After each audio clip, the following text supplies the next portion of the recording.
एक भी नदी का नाम शबनम, शबाना, रुखसाना नहीं रख पाए, क्योंकि आदिकाल से गंगा, यमुना, नर्मदा जैसी अनेकों नदियां हैं।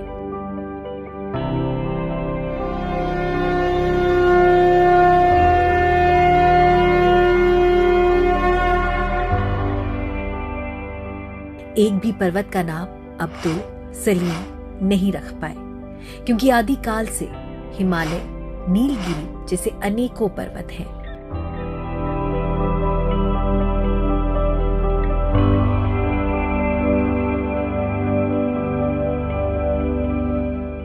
पीपल, बरगद जैसे अनेकों पेड़ों के नाम उर्दू में क्यों नहीं?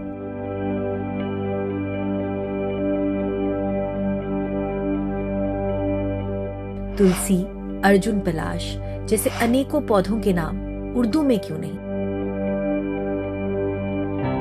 आयुर्वेद की दवा सबको चाहिए, पर ये वेद नाम हिंदी में क्यों, उर्दू में क्यों नहीं?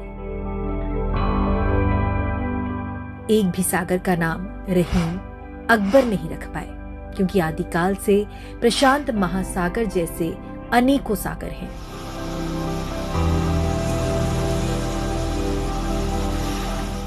चारों दिशाओं के नाम उर्दू में क्यों नहीं है? औषधि रामबाण ही क्यों होती है? अल्लाह बाण, यीशु बाण क्यों नहीं? क्योंकि मुगलों ने केवल मंदिर तोड़ के मस्जिदें और गांव शहर के नाम बदले हैं।